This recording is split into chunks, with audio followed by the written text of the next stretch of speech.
आलोक संजर जी का जन्मदिन एक प्रेरणादायक यात्रा। आज हम इस अवसर पर एक ऐसे व्यक्ति के जीवन की कहानी साझा कर रहे हैं जिन्होंने न केवल अपने व्यक्तिगत जीवन में संघर्ष किया बल्कि समाज की सेवा में भी अपना योगदान दिया।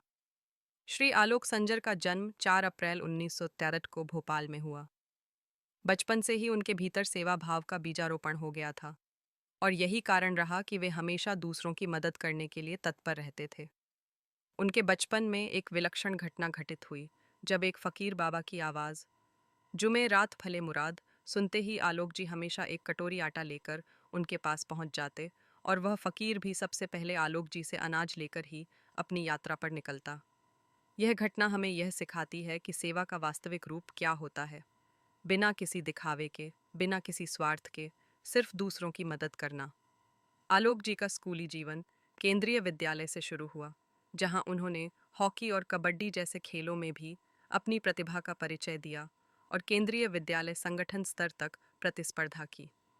इसके बाद हमीदिया स्कूल में कक्षा 11 में प्रवेश के साथ ही छात्र संघ चुनाव में अध्यक्ष पद पर विजय प्राप्त की और यहीं से उनके राजनैतिक जीवन की शुरुआत हुई।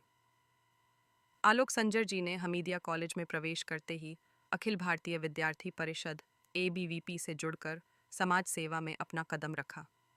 शिवराज जी के सानिध्य में काम करते हुए वे नगर मंत्री और अन्य पदों पर कार्यरत रहे। 1984 में हमीदिया कॉलेज से उपाध्यक्ष पद पर ABVP के प्रत्याशी के रूप में विजय प्राप्त की। उनके जुझारू व्यक्तित्व के कारण शीघ्र ही उन्होंने छात्र राजनीति में एक विशिष्ट स्थान बना लिया। भोपाल के विभिन्न कॉलेजों में स्टूडेंट पैनल के माध्यम से उन्होंने अपनी उपस्थिति दर्ज की और पुरानी भोपाल में कोकू भैया के नाम से प्रसिद्ध हुए। उनकी नेतृत्व क्षमता ने उन्हें सबका ध्यान आकर्षित किया और वे भाजपा के एक समर्पित कार्यकर्ता बन गए। वह अपनी कार्यशैली से न केवल जनता के बीच लोकप्रिय हुए बल्कि वार्ड 26 से मुस्लिम बहुल क्षेत्र से चुनाव जीतकर पार्षद के रूप में अपनी पहचान बनाई। अपनी कर्मठता और कार्यशैली से उन्होंने सभी वर्गों के लोगों का दिल जीत लिया और सबके बीच स्नेह और अपनत्व का रिश्ता स्थापित किया। आलोक जी ने 2006 में वार्ड 51 से पुनः पार्षद पद पर विजय प्राप्त की। इसके बाद वे बीजेपी के जिले के महामंत्री और जिलाध्यक्ष के रूप में सेवा करते रहे। उनकी मेहनत और समर्पण को देखते हुए संगठन ने उन्हें प्रदेश के कार्यालय मंत्री की जिम्मेदारी दी, जिसे उन्होंने पूरी निष्ठा से निभाया। उनकी कार्यशैली में एक बेहतरीन टीम वर्क और सामंजस्य देखने को मिला, जो उन्हें एक आदर्श नेता के रूप में प्रस्तुत करता है। साधारण से दिखने वाले, कर्तव्यनिष्ठ, धैर्यवान और समर्पित कार्यकर्ता के रूप में उन्होंने लोकसभा का टिकट प्राप्त किया और उनके नेतृत्व में भोपाल संसदीय क्षेत्र में नई उम्मीदों और संभावनाओं की रोशनी जलाई। फिर ऐसा समय आया जब आलोक संजर जी को भाजपा से भोपाल लोकसभा का प्रत्याशी चुना गया और पूरे शहर में एक नया नारा गूंज उठा, हिंदू, मुस्लिम, सिख, ईसाई सबके प्यारे आलोक भाई। यह नारा न केवल उनके सबके लिए प्रिय व्यक्तित्व का प्रतीक बना, बल्कि यह नारा भोपाल लोकसभा क्षेत्र में एक ऐतिहासिक विजय का कारण भी बना।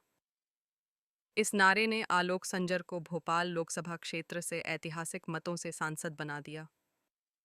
यह कहना गलत नहीं होगा कि आज तक के सबसे लोकप्रिय सांसद के रूप में उनका नाम लिया जाता है। जनता ने उन्हें अपने परिवार के सदस्य के रूप में अपनाया है और आज भी मतदाता उन्हें अपना सांसद मानते हैं। जुमे रात फले मुराद की वह उक्ति आज आलोक संजर जी के जीवन में चरितार्थ हो रही है। उनकी नेतृत्व क्षमता और समाज की सेवा के प्रति उनकी प्रतिबद्धता ने उन्हें एक महान नेता बना दिया। हम आलोक जी को उनके जन्मदिन पर ढेर सारी शुभकामनाएं और आशीर्वाद देते हैं। उनका जीवन हम सभी के लिए प्रेरणा का स्रोत है। बड़े भाई श्री आलोक संजर जी को जन्मदिन की हार्दिक शुभकामनाएं। जय हिंद।